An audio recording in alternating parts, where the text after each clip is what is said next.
Hello and welcome to today's webinar hosted by 3Q Digital and Hanapin Marketing.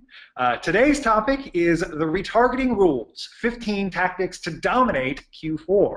I know it's kind of an aggressive title, but on the other hand, it's a time of year that deserves to be aggressive. So today, we're going to share with you some tactics, strategies, and platforms that you can pursue to show the holiday who's boss. Your hosts for today, right now I'm being joined by Andrew Mira. He's an account lead at 3Q Digital. Andrew, how you doing today? I'm doing pretty well, Eric. How are you today? I'm doing just fine myself. Glad to get this started and glad to share with the audience what we've been kind of working on over the last week or so. Yeah, Andrew, how long have you been with 3Q Digital? Actually, it'll be 1 year starting next month. Oh wow, that's fantastic. Well, I guess we can kick off the party a little bit early and wish you a happy anniversary. And as for me, my name is Eric Couch. I'm a senior account manager and lead trainer here at Hanapin Marketing. And also, if you want to reach out to either one of us on Twitter, we've included our Twitter handles below our names here. So if you want to reach out to Andrew, he's at Andrew Mira. And as for me, I'm at eCouch11. And if you want to join in on the conversation today, you can include the hashtag ThinkPPC in any of your tweets. Or you can just use the webinar question box to send us questions. So to get things started, Andrew, why don't you take us away with our first live poll question? Sure, thanks, Eric. So the first question we want to ask the audience is actually, how long have you been in PPC? Have you guys been in, less than a year, 1 to 3 years? 3 to 5 years, or 5 years plus. So just you can let us know because we want to get a range of as far as the extent of experience of the audience that is participating in today's webinar. Yeah, and in general, I mean, we see a pretty wide spread when we've asked this question in the past. What about you, Andrew? So if you were answering this question, where would you be at? Probably on the Eric, it would be 5+ years of experience. All right. Well, great. Yeah. So I'd be in about the C range. So we should have a pretty wide spread across all of them. Oh, wow. So I see Jamie is here nodding her head silently. She's like the silent partner in all this. So we have a completely even split pretty much. So 27% for less than 1 year, 1 to 3 years, and 3 to 5 years. And then we have a few savvy veterans in the audience with 20% at 5+ years. So hopefully we've got a lot of content here to speak to each level of experience, and we're looking forward to sharing what we've learned with you guys. So to take it to our next live poll question, so how do you manage your accounts? So are you a person who manages it by yourself, all by your lonesome, or are you part of a team that manages it? You might also outsource your account management, and you may actually be rethinking how your account is managed. So definitely let us know, answer that question for us, and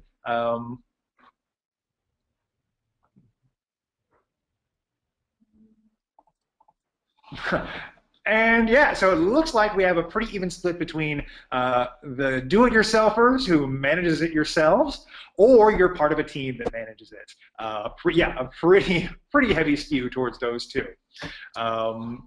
So yeah, that's great, and we're happy to have all of you with us here on the webinar today. So I think we have no further questions, at least not for right now, but I'm sure you'll have questions for us. So if you do, please feel free to submit those to us throughout the webinar because we do have a live Q&A portion at the very end that we'll be happy to answer any questions you might have for us as we go.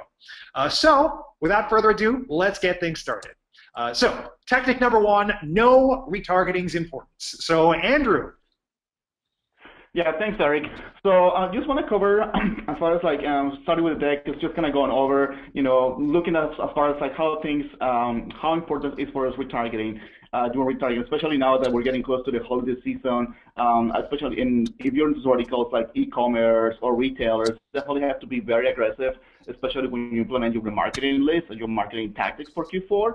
So a couple of here are stats that we got from our friends at Google. About 96% of the people who visit a website live without completing the actions, meaning they come to your site, they look at your shopping cart, they look at your products, but about 70% of them actually abandon your shopping cart. And actually, I tend to be one of those who actually goes to a site, I browse to a product, I click on it, but at the end of the day, it's like, maybe I want to save it for later on. So there wasn't like enticing, like on the funnel of the landing page, I wasn't able to complete that sale. So it's interesting to see that about 70% drop-off rate of shopping cart is actually a pretty high number. But when you implement remarketing, you can actually shrink that dropout rate. Yeah, for sure. And I know, like, look at the numbers, and you see like 96% of the people who visit your website. So, I guess that's the 4% conversion rate that you do have. I mean, you have to think about the audience that you've also missed out on, and retargeting can be a great way to recapture that lost opportunity.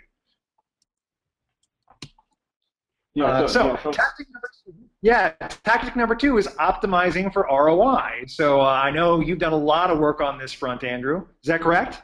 Yes, Eric. So a couple of things that when you're optimizing towards ROI, we'll dig a little bit deeper in a coming slide. So there are a couple of things that you should always consider. The first one is cost per click and also conversion rate. So on the cost per click, as you guys know, it's a function of volume and impression share. So if you have a smaller user base, you need to get higher impression share to drive more minimal traffic. In that case, so if you're like in e-commerce or vertical or lead gen, where actually it's very competitive, definitely you want to be able to capture the most qualified traffic. And in some cases, it does require to drive your cost per click just to be able to increase performance. Other things that you need to look at also on the conversion rate side of things is a function of ad copy. What kind of ad copy are you guys testing? Are you testing like generic ad copy, promo-specific ad copy? Are you using ad banners on your display campaigns? Are your display campaigns banners specific to your landing pages? Are specific to unique message? As well as be able to optimize ad copy on the fly or like more frequently, especially if you're doing like special promos. I mean, the more frequent you refresh ad copy, the better. Even if you have banner sets like you do in remarketing, the more you test them out during like those high peak volume seasons, you will definitely see a lot more better conversion rate, and also be able to optimize the bids at the levels, different subsets. One of them actually you have to take into consideration, abandoned cart purchases, as we mentioned in the previous slide, as well as try to add any kind of demographic layering. So if you're doing like marketing GDN, you can always look at demographics, age ranges, and if you're doing like a localized campaign, like what kind of state markets are you targeting as well. And another thing you also need to consider is time sites, visit sites. I mean, are your customers, when they come to the site, are spending 1 to 3 minutes? If they come to the page and then bounce in 30 seconds, what is it about that that's actually causing the customers not to convert? But at the end of the day, you have to look at conversion CPCs and conversion rates to be able to optimize for ROI.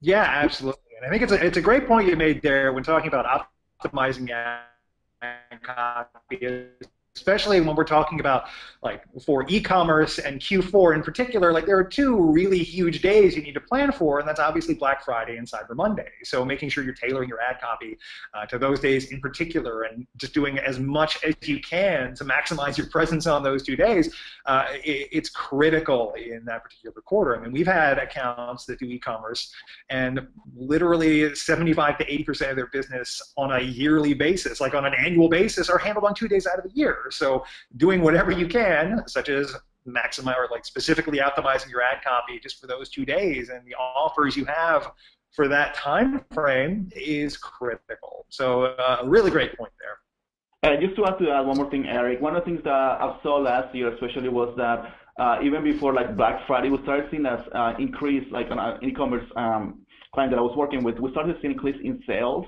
and improving conversion rate like a week and 2 weeks in advance before Black Friday.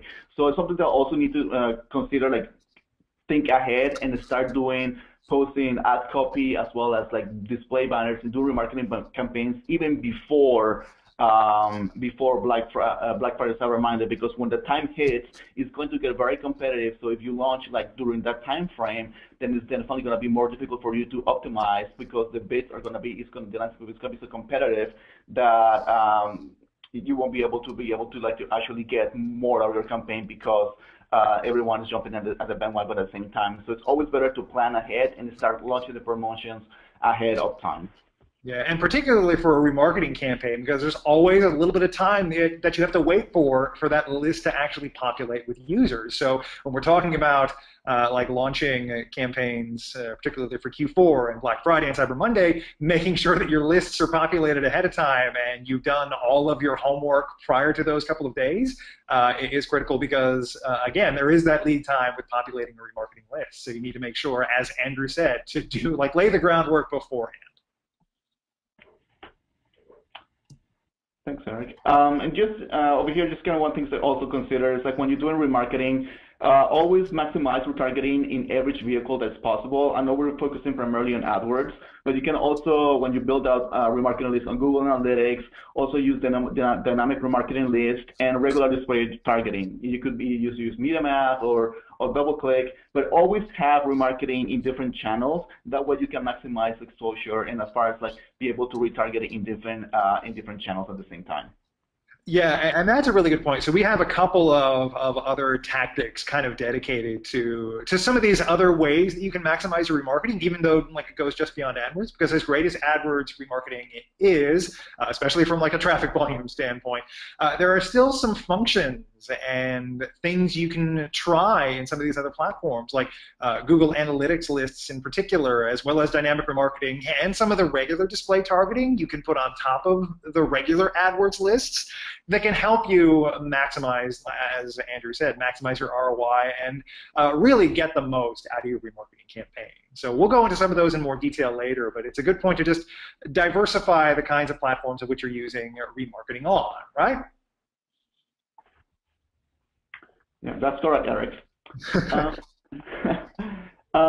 So moving to the next slide, I'm just going to talk about tactic number 4 as far as like what type of click are you. So this is something that definitely highly recommend you do your homework before you start implementing remarketing lists. Reason is there are different path navigation channels when you're going to a customer's website or when you build on your marketing list. You have, and also you have to look at your purchase funnel. You have your informational landing pages, navigational, and transactional. So one of the things that if you use the same list across all different navigation paths, you will find different results. One of the things that for the particular client that we tested out is actually the lower funnel terms, marketing lists actually work pretty well with non-branded terms, but that wasn't the case when you're doing like brand visitors and converters.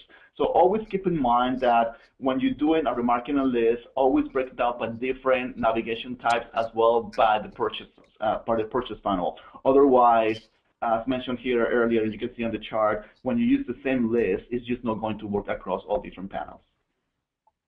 Yeah, for sure. And yeah, no, that's a great point. We also talk about just the overall purchase funnel and kind of understanding where remarketing kind of fits in moving people down there, and then just understanding how they actually interact with the site and how you can tailor your remarketing lists to that is an important point. And because if you do this kind of segmentation beforehand, this is really how you drive ROI. Because if you look at the difference in like when you start doing brand visitors and converters, when you start splitting those out, like the difference is when you have that like $13 and $62 there like listed. It's a pretty stark difference, right? Yes, sorry. So it's definitely one of those things that, you know, definitely be very, very aware of your funnel. Also learn your click-to-conversion path, and just be aware as far as like, you know, how each one of these different landing pages are you using for those remarketing lists are converting at the end of the day. For sure. And then there's one other thing that AdWords has introduced lately. Well, I mean, they've introduced tons of things, but remarketing-wise, one of the ones that is still very important to start kind of working into your overall marketing philosophy is remarketing lists for search. So this is a breakdown of some data that you provided, Andrew, of remarketing lists for search performance, both for the remarketing list like in search as well as account-wide, right? Yes, Eric, and here we can see this is just an example of one of the clients that we've been working with. And one of the things is RSLA, you should never mirror that as the same way as you with a search campaign. It's just you're not going to find the same results. Also, one of the things that you can to look at when you do an RSLA is actually efficient, but the scale is too small. And so when you look at the overall here, the overall CPA for the ROAS is actually efficient and it's higher, but keep in mind that you should never mirror what you're doing in search, and at the same time, the volume and the scale is a little bit limited. Yeah, and that's a great point. Like, you need to temper your expectations when it comes to RLSA, but the gains to have, because I mean, you're basically slicing out a very qualified portion of the traffic. Like, they've visited your site before, they know what your product is, what it's about, and optimizing that and targeting them on the search page, like not even just on the display side of things, being able to target them in search makes it so that they're just much more likely to convert. So if you look at the metrics, like the account-wide metrics here, and we saw an overall 2.77% conversion rate, but the actual, like the conversion rate for that RLSA campaign just goes through the roof. Yeah, it's about, if you look at it, it's about 10 to 12 times higher. So it's definitely one of the things that always you just keep in mind when you're doing RSLA, that your conversion rate is definitely going to be much better, but the click volume is not going to be as high. On the next slide, just a couple of things like how you can expand your search marketing list.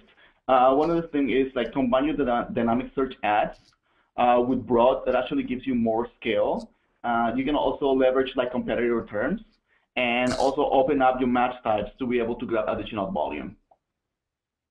Yeah, and that's a great point, particularly the part where you can actually combine dynamic search ads with your remarketing lists.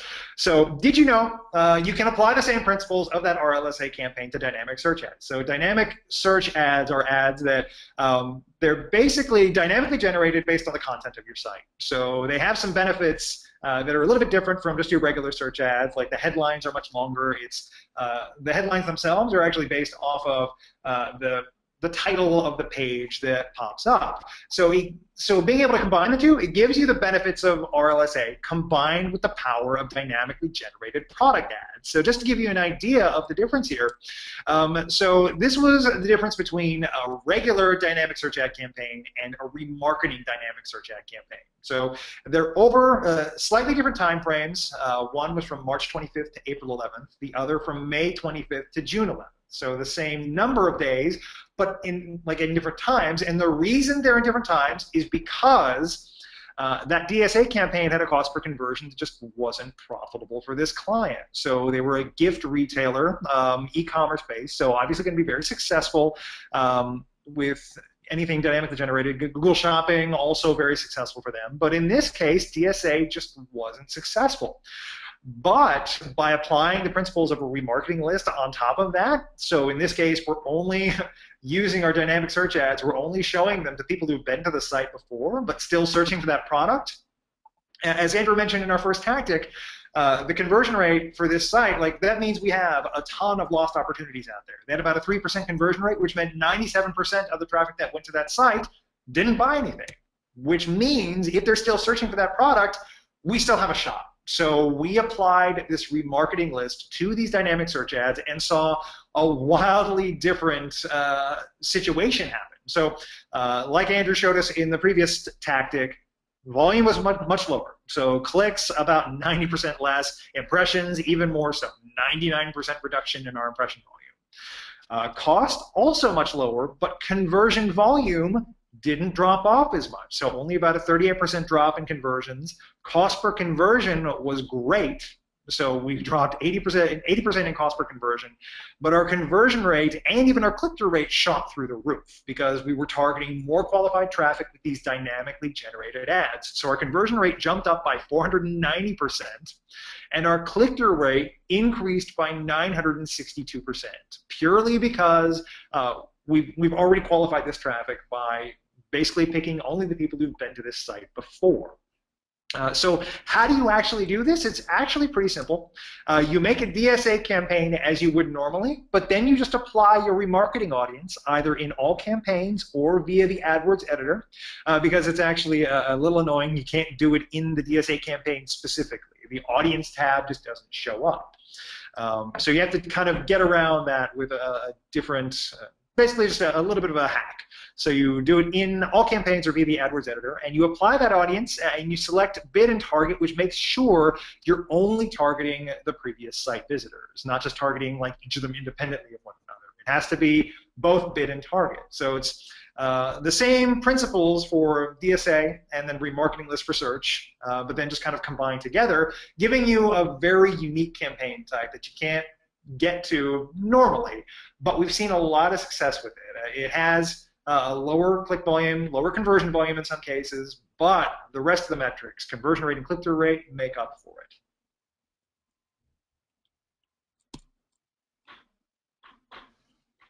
And yeah, and just to add to what Eric just mentioned here, just definitely modify your bids for content. It's like one of the things that always keep in mind, especially when you're doing like remarketing and you're running topics campaigns. So as Eric mentioned earlier, for remarketing campaigns, use like target and bid, and when you use for topics, UDN campaigns, always use like a bid only. And for bid only, just adjust your bids up and down depending on the content on the web page. Whereas on target and bid, your ads are more eligible to show to every user that's on your current remarketing list. Yeah, and just to touch on this point a little bit more, so the reason that both Andrew and I have seen success with this kind of strategy, it all comes down to message match. So we talk about, so like all the rage in CRO these days is talking about congruent design, so making sure that your ads match up with your landing page. But in this case, we're also talking about message match in that our remarketing ad, so let's say, I think Andrew gave me the example, or like the standard example of like red shoes or something like that. You have a remarketing ad for red shoes, and then you set up a topic to target people when they're on websites that are about shoes. Basically, you're showing them ads when they're looking at websites that are relevant to the ad itself. So you have a message match between your ad and the content of the website that the people are coming from. And then that's going to match up with the content of your landing page. So it's congruent. It matches all the way around. So you're going to get a higher click-through rate because people are searching for, or not searching for, but browsing content that are related to the remarketing ad that you're showing them. So when you see that message match like across all, like from the placement itself to the ad to the landing page, you see a benefit to your overall metrics.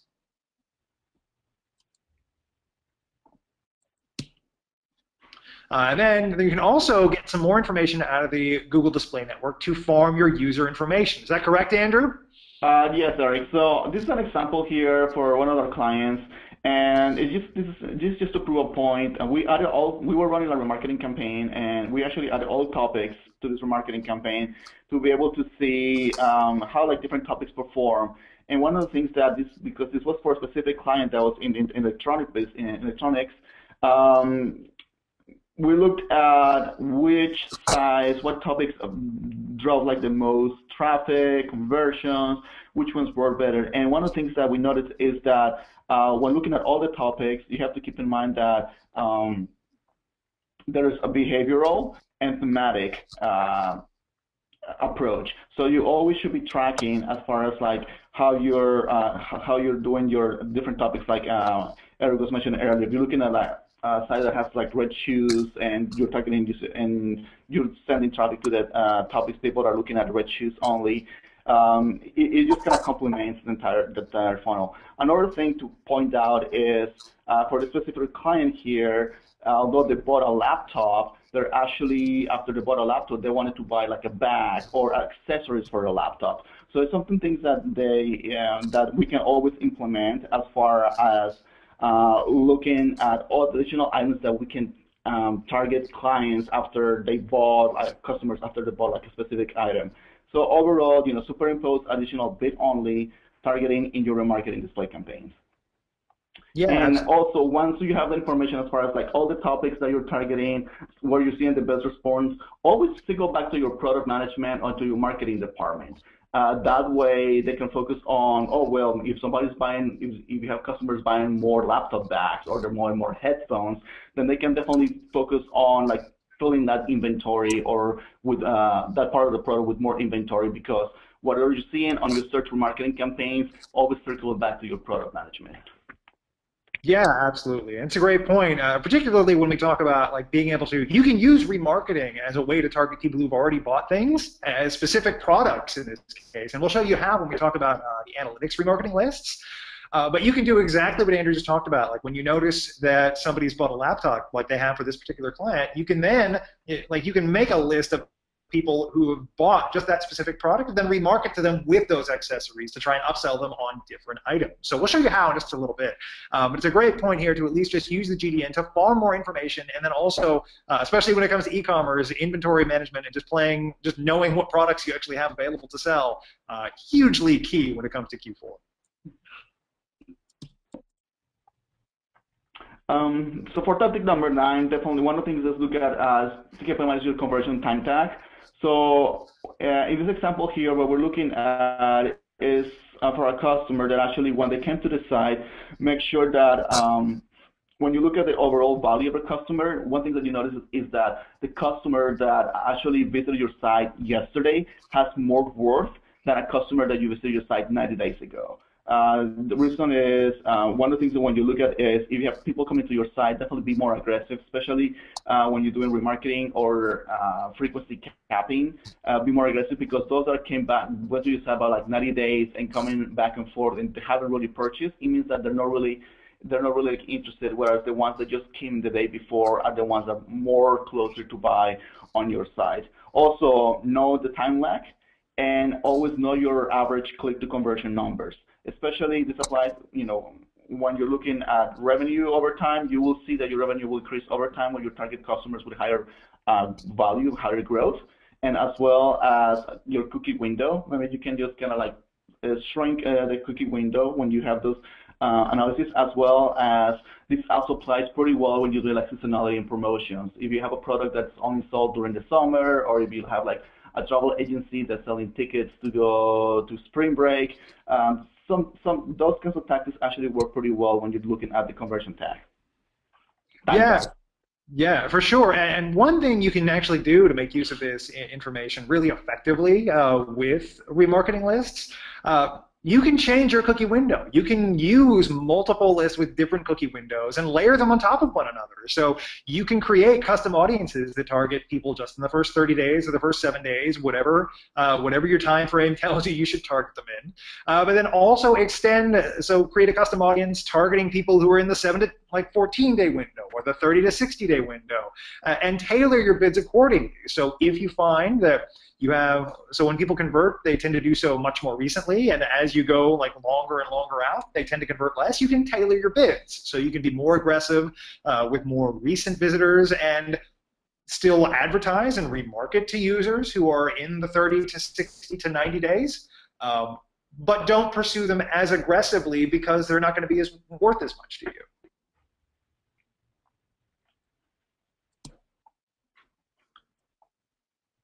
Yeah, thanks, Eric. So on this, like just another example as far as like conversions and consumer behavior.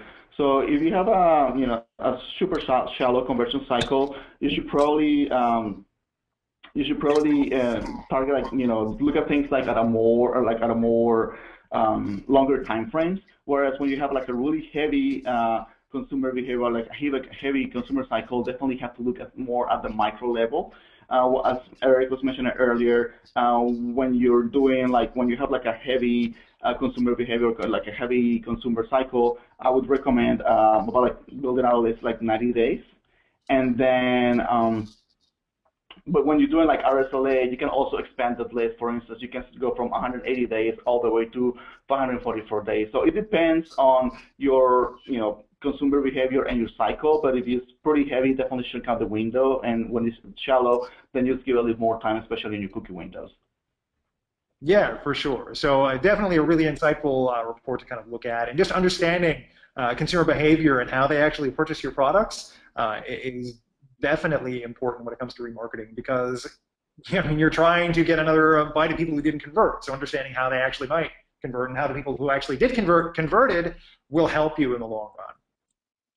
So tactic number 10, AdWords versus analytics. So AdWords remarketing lists have come a long way. So Andrew, I know you probably remember some of the bad old days with how these lists used to work. So creating unique tags for each and every single list you wanted to put in place, and then having to put these tags on different pages, and it was just kind of a nightmare, right? Yeah, I remember when you have to place like multiple tags, and sometimes like you have to QA the tags whether they fire properly. So it was different. It was very challenging back then. Yeah, and that was one of the things that people always talked about with like analytics lists, because analytics lists back then resembled what we have with AdWords lists now. So right now we have the new remarketing list for AdWords. So this is when you can go to like visitors of a page, or just basically it's more page-based. So it's only the one tag, and you're creating custom rules or audiences based on what parts of your website they did or did not visit. So that kind of comes from analytics. You can do the same thing in analytics, and it's much easier. And then you can also edit the membership duration, just like we talked about in the previous tactic, to tailor it to your conversion path, how long it actually takes someone to purchase once they visited your site. Now, analytics differs from that now, because you can still segment users by pages visited, but you can segment users by a conversion goal. So not just a conversion, but a goal. So did they engage with your site for longer than X seconds? Or did they view a specific product video? Did they do research on your site? Did they actually engage with the content that you presented to them? And you can segment those users by unique custom segments using analytics metrics and dimensions. So in this case, like I've shown, so we have the all your users and all users who visited the specific section of your site or app. So that's when we're doing the page-specific ones. And then also all users who completed a specific conversion goal. And what we have here is the segments remarketing list you can create in analytics. So you can break them down by demographics, by technology. So how did they get there, by which device? Their behavior once they were on the site. So how did they actually interact with your website? So were they on there for more than 30 seconds? Did they bounce immediately, or did they explore? What was their pages per visit like? You can also look at the data their first session and kind of get an idea of how you want to target them using more specific calendar dates. You can also look at the traffic sources. So if you want to tailor your remarketing lists more towards like organic visitors versus direct, and direct might actually be a really good one since they already know your brand, or whether it's via PPC or whichever other ones you want to target, you can create a specific list based off of your traffic sources. E-commerce is also one of the ones. So we talked about this a little bit when we discussed that laptop client, right? So you can do the same thing here with, so you can have this transaction ID or the product, so you can have that product contains laptop. So whoever it was, whichever manufacturer, you can create a list of people who've purchased that and then upsell them on products that are related to that. So the headphones or the laptop bag. So you can like target them, or you can target a specific revenue per user and only start remarketing to your high value customers and just try and get them to purchase things, to purchase other things. So there are a lot of different custom ways you can slice up your audience using all the information we get from analytics, and you can't get that in AdWords, or at least you can't do it natively in AdWords. Now the nice thing is that you can import everything you've done here into AdWords itself, so you get all the benefits of this list in AdWords, but you have to create it in analytics. So it's definitely a best practice. This is probably a hidden tactic, but if you don't already use Google Analytics, you probably should. It's just kind of a general piece of advice. But one of the benefits is that you can create these unique and powerful remarketing lists that you just can't make anywhere else.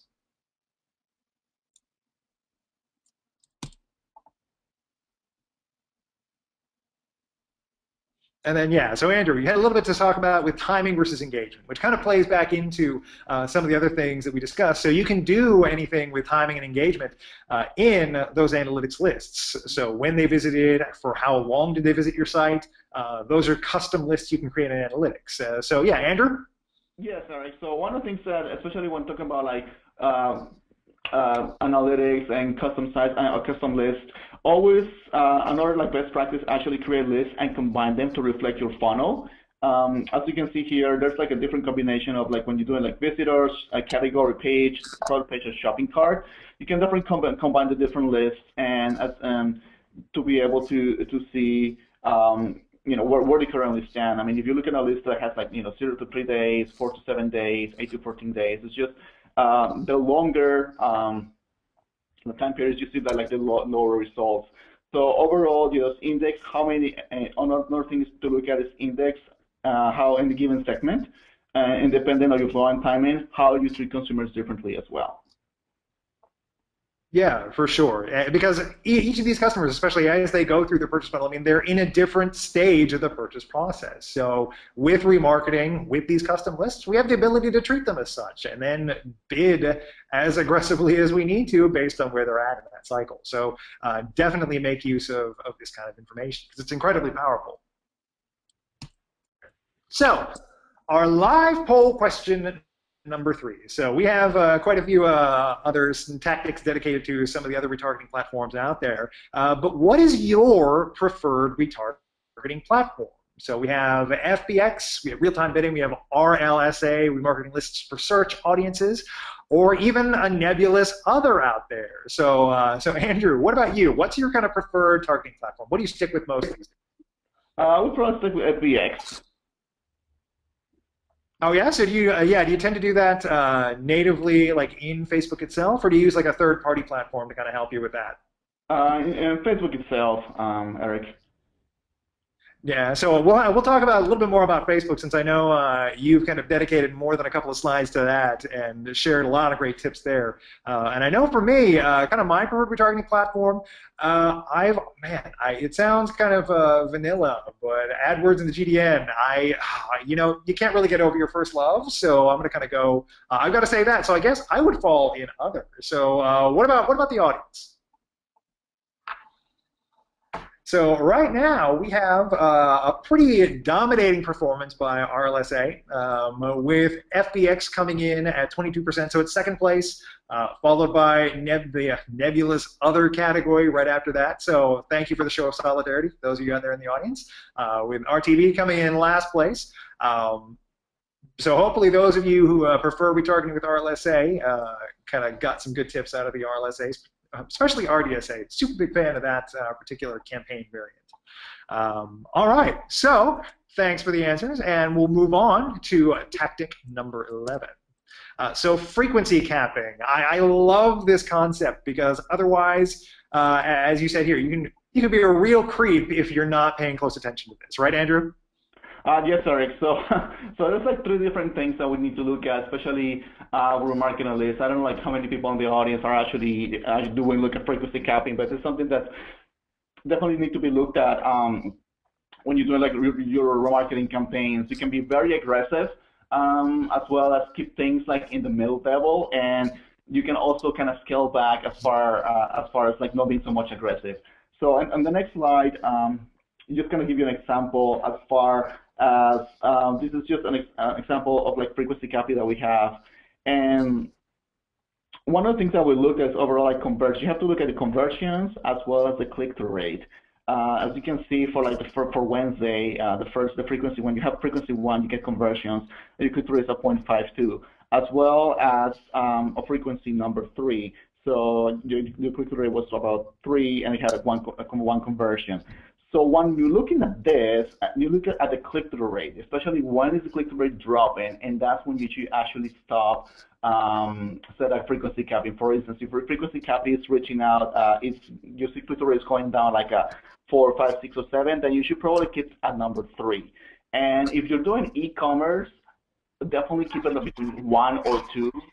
You want to be as aggressive as possible, especially if you have like a weekend promotion on a week sale, or if you're doing specific like a free shipping or buy 1 get 2 free. Definitely be more aggressive on the e-commerce side. But if you have more like a lead generation where your product has a longer sales cycle, then definitely expand that frequency capping on your GD and remarketing campaigns.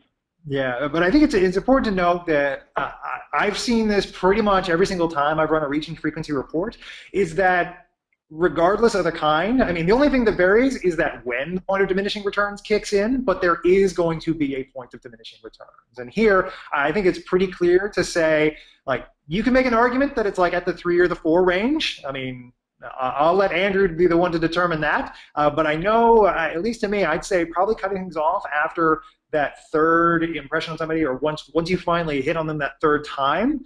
After that, you're just kind of annoying them after that point. So annoying your customers is definitely something you want to avoid. So instituting a frequency cap, a daily frequency cap, I think, is the one I usually end up going with. is important, because otherwise you're just going to be annoying customers and potentially wasting money too. And yeah, so I think you kind of also saw you had a little bit more here too, right? About basically the same point. Yeah, sorry, just kind of showing the different, like, two different clients here as far as like look at the calculation of the conversion rate, the click-through rate, and when look at the frequency capping in between like the first client, second client, you can definitely see on the second one, we're going to see the conversion rate drop to from 0.62 to 0.45. So definitely that's when you start looking at, you know, diminishing returns. It's like you don't really want to annoy the customer at this point.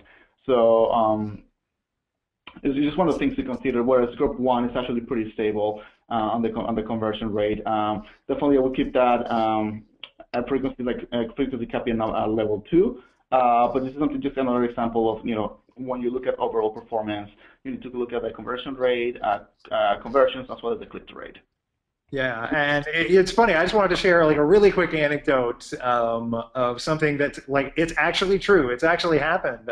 We had a client, kind of work more on the high-end luxury side, kind of a well-known brand, and we were running some remarketing campaigns for them. Or actually, we were auditing some remarketing campaigns for them. They shared the story with us of how when they had been doing remarketing without any frequency capping in place, they were getting calls from customers of theirs saying that this devalues your brand. They were just they actually got calls about how remarketing ads were annoying their customers. So you definitely don't want to hit that point. So frequency capping is the solution to that, and you should definitely pursue it. Like, you can get this information out of the dimensions tab, and it's kind of a standard report that you should be running when you do remarketing. So it's definitely definitely great that you touched on that, Andrew. So tactic number 12, just to kind of talk a little bit about not just remarketing, but where you're sending them. So I have a question for you. Are you sending your visitors back to the same landing page with your remarketing campaign? And if so, why? They've already been there, right?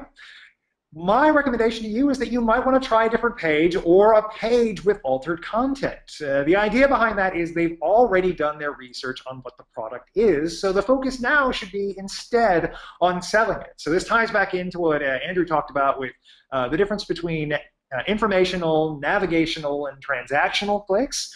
So when you have somebody, and I also have a little bit of an example here with the regular purchase funnel, when you have somebody who's just first visiting your site, no matter what channel it's coming through, they're at the top of the purchase funnel. So they're in the awareness or the familiarity stage. And your job, especially once they start clicking on a remarketing ad to come back to the site, is to turn them from a user who knows about your product to a user who wants to buy your product and then who actually does your product. So remarketing's function here is to turn those informational and navigational clicks into buyers. And this is just a really simple example of the purchase funnel, but you can do this with remarketing, and it's basically the entire design, because as Andrew pointed out with the statistics provided from Google, 96% of the people who visit your website aren't going to buy something from it, at least not to start. So with remarketing, and the reason they're not going to buy is because they're at the top of that funnel. So with remarketing, you can move them down further and actually turn them into customers. And you can do that better by customizing your landing page content for customers who've already been there.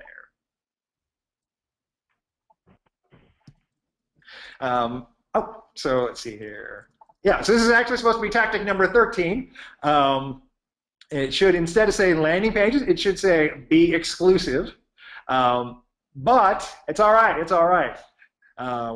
Editor, we'll get the ombudsman on it, see what happened. But who you exclude can be just as important as who you include in your remarketing lists. And this is important to note, because you can target all visitors versus all non-converting visitors, and there's a value in targeting all non-converting visitors for lead generation. I mean, the idea behind lead generation is that you only need their contact information once, right? So remarketing to people who've already converted, it doesn't necessarily matter if they fill out that contact information again, because they're already technically a customer. They're already in your database. Similarly, You can do something with your YouTube audiences. You can target all video viewers versus all video viewers who like the video, because you can actually exclude people, and I'll show you in a little bit, people who dislike your videos. And the idea behind that is don't pay to advertise to people who hate you. That's a pretty simple.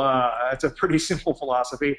But the idea is that you can make these custom audiences that exclude people, and that can be just as important as making sure you're including the right people, because you can bid to them differently. So this is this should be an interface that most of you are familiar with. This is the new remarketing list with a custom combination. So basically, you're just taking any of the audiences that you've already created using the either analytics or some of the other custom like page-based lists you can make, and either you can include or exclude these audiences at will, and doing so is how you can actually exclude some of that traffic from your site and from your remarketing list too. And similarly, you can also be a little bit more exclusive with your placement audits on that remarketing campaign. So this is the regular placement audit where you're going at a domain level. So right now we have anonymous.google, so that's a pretty common one. We should all be pretty familiar with by now. But we also have like ehow.com or mail.google.com. So some pretty common display placements in there. Now, some of them are fairly borderline in their cost per conversion. So for this particular client, the goal was around $100. So on their face, I should probably exclude that first anonymous.google. But I've also got quite a lot of conversion volume from it. So you can actually be a little bit more exclusive, a little bit more targeted by going into the placement details. So you'd select that, go to see details, and then hit selected. And you actually drill down even further than just the domain level information and get the page data. So this is a little bit less effective an example because it's anonymous.google.com, but if it was ehow or something else, you'd be seeing like ehow.com/specificpage.html. And you can get your performance metrics for each of those pages and exclude not the placement as a whole, but the specific pages within that placement that are not profitable for you. So I've highlighted 4 here that are above our cost per conversion goal and make really good candidates to exclude on an ad group or even a campaign level to make this remarketing campaign, or in this case, this display campaign as a whole, more profitable.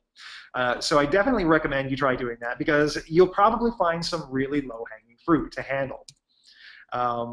The 14th tactic we can talk about is YouTube retargeting. So this is a little kind of known function that people don't necessarily know about with YouTube advertising. But why should you give it a try?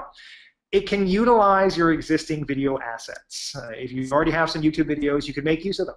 It interfaces with AdWords. It's safer than regular YouTube advertising, which we'll talk about in a little bit. And it can play video ads across the web. And you can also include the CTA overlay for direct response.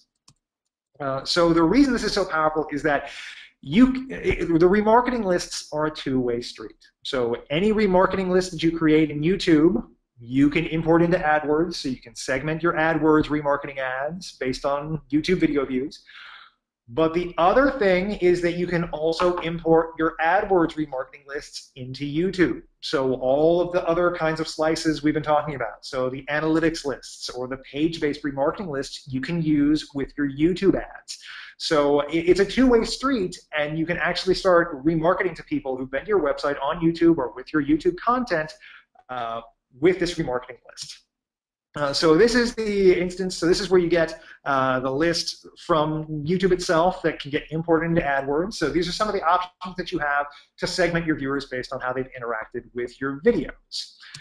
Conversely, this is how you can import your AdWords remarketing lists into YouTube. So we're getting our all visitors lists or our non-converting visitors lists. So any custom list, custom audience, custom segment we've created in AdWords can be imported into YouTube itself. And it's kind of a really easy way to get some more qualified viewers than you could get normally, because I don't know if any of you have used it. I know, Andrew, you have. The YouTube recommendations for keyword targets in particular can be kind of spotty. I mean, in some cases, our best performing search keywords don't get much traffic on YouTube, and we'll go and look for keyword suggestions, and it'll be pretty irrelevant content. So I think the standard example I go to is for like a heavy industrial B2B lead generation client. they had recommendations to target like Justin Bieber and Selena Gomez, which is totally not relevant. And Andrew, I know you have some tips about how you can do some YouTube targeting with keywords, right? Yeah, so just some of those practices. I mean, you can always use the things that I've done in the past. I always use like the Google keyword tool. I used to get some, not like on the keywords that have like 2 or 3 tokens. Also, try to use as many generic terms as possible. I don't usually use the YouTube retargeting keyword suggestions because, as Eric, you mentioned earlier, it's just the relevance is there. So definitely takes your time when you're building out these keyword lists.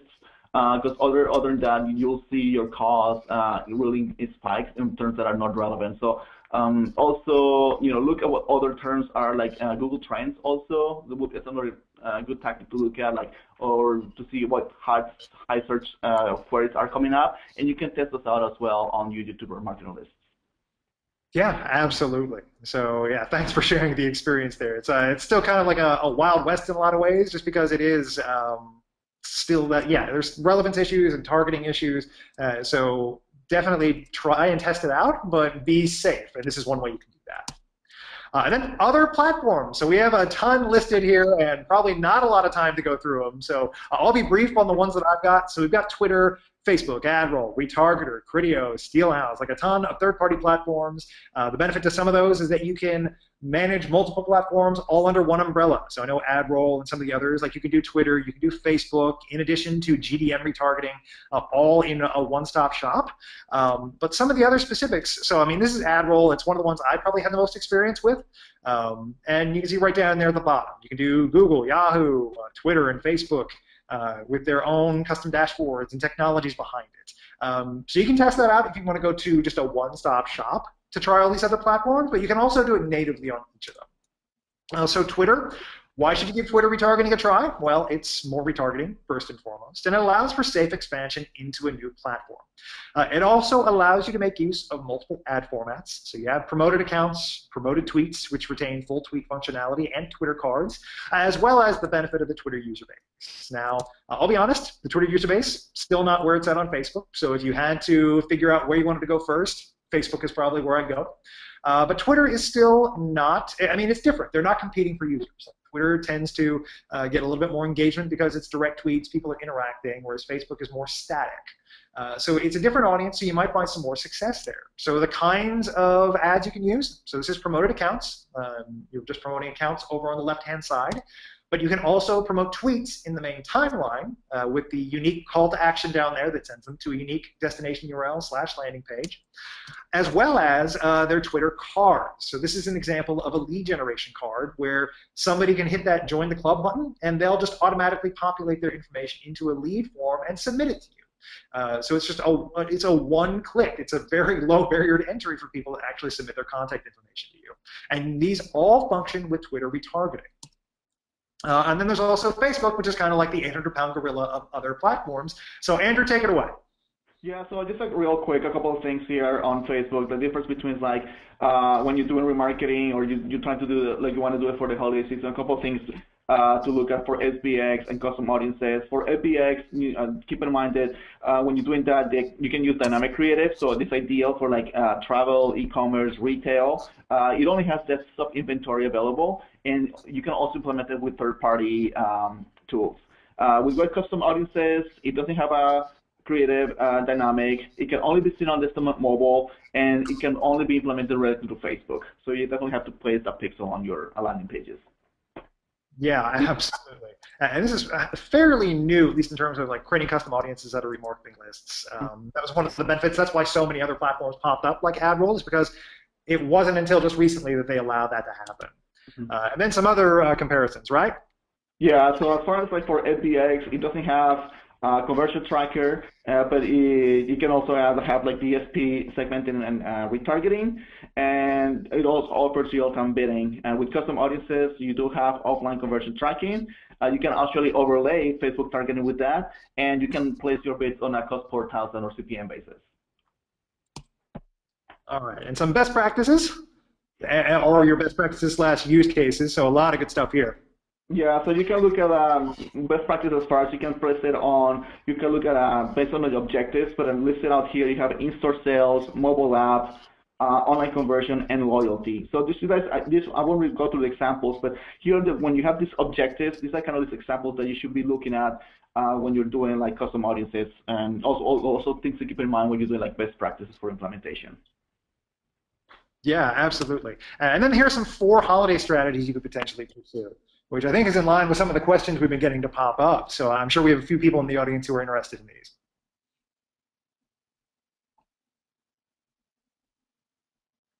Andrew, you there? I'm here. So. Okay. So yeah, we have product level retargeting, so you can re-engage website visitors based on the products, services, or destinations they last viewed. And the strategy to pursue here is creating a new custom audience based on that segment of visitors who viewed the category of products, and then re-engage them with tailored creative incentives or an offer, which is always popular, especially around the holidays. Especially like you get that 20% offer, 20% off offer usually entices people to convert.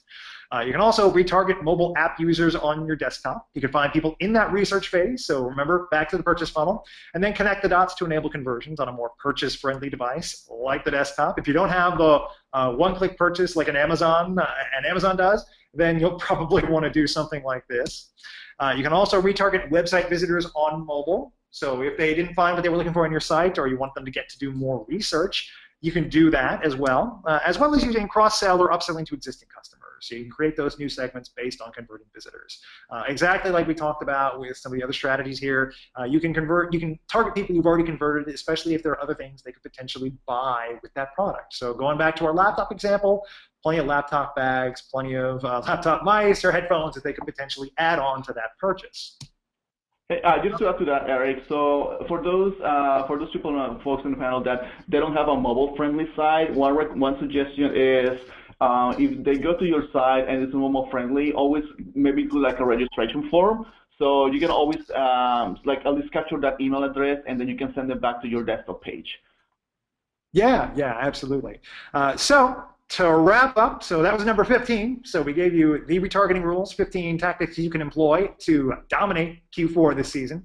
So tactic number 1, know retargeting's importance for your business. Optimize for ROI, remember your CPC and your conversion rate. You can maximize your retargeting by layering. So remember, the message match between something like topics and retargeting and your actual product can be very effective for your business. Know what type of click you are and the type of clicks you're getting. So are they informational, navigational, or actually transactional? Look at RLSA and also RDSA, because you're targeting a much more qualified version of your audience on the search engine results page, which is already more qualified than display. So definitely make use of it. And then remarketing for dynamic search ads, already touched on that. Modify your bids for context and use the GDN to farm your user information. Look at your conversion time tag and tailor your lists accordingly. Look at AdWords versus analytics lists, because there are a lot of advanced functions you can employ in analytics to slice up your audience in innovative ways. Look at frequency capping, because I guarantee you at some point, and it's usually around 3 to 5 impressions a day, you're probably annoying your users, and that's not a great thing to do. Examine your landing pages. Consider not sending people back to the same landing page, because if they're no longer an informational click, if they're a transactional click, then give them a way to transact or make them into one. Be exclusive, so make sure you're also employing list exclusions as well as targeted URL exclusions. Try YouTube retargeting as well as retargeting on other platforms. Diversify, because there's a lot of traffic out there you may not be considering.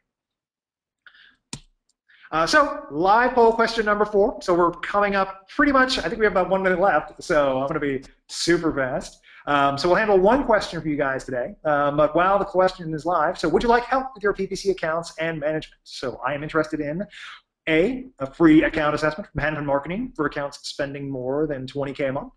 A free mini audit and analysis of AdWords account health from 3Q Digital for accounts spending more than 50K a month. C, no thanks. Or D, both. Now, we have live Q&A time. So we have 1. We'll go with this one. So Andrew, and this is one I think we can both answer. So have you seen success using AdWords targeting optimization? So when it says, let AdWords automatically find new customers or conservative targeting, either one of those. Yes, actually I've seen success. Definitely I would recommend definitely like you test it out, try it out for at least for 30 days, for 2 weeks, and continue doing it. But if you let AdWords find it, actually you can see more like good findings, especially when you're doing like running like DCO or SEO. Yeah, so it definitely, so that's what Andrew, you really touched on it there. I think the important thing when it comes to this is to test, like first and foremost, because like in some accounts we've seen like DCO do fantastically well, and some of these other targeting platforms or targeting methods, but in others they haven't done anything at all, and you won't know until you test it. So definitely do so, because your product, your industry, your vertical might be a little bit different from the ones we've worked with. So you might find success there too. So definitely test it. So yeah, I apologize for coming up right to the edge of our webinar. So we only have time for the one question today. But hopefully with our 15 tactics, you found more than enough to walk away from testing your own accounts. If you have more questions, you can contact us directly. So for Hanapin feedback, you can contact us at marketing@hanapinmarketing.com. Or if you want to send some feedback to 3Q Digital, you can send that to hillary@3qdigital.com. And yeah, I just wanted to thank you for attending our webinar. This was, Andrew, it was a pleasure. I've had a really great time both working with you on it as well as kind of going through our tips today. A lot of great stuff and some really nice tactics that people would be able to employ for the holiday season. No, thanks so much, Eric. This was actually a lot of fun, and I hope everybody was able to obtain learnings from and can implement some of these tactics for your Q4 remarketing campaigns. Yeah, best of luck and enjoy your holiday season, and kill it, guys. Just do it. Do great. So thanks and bye.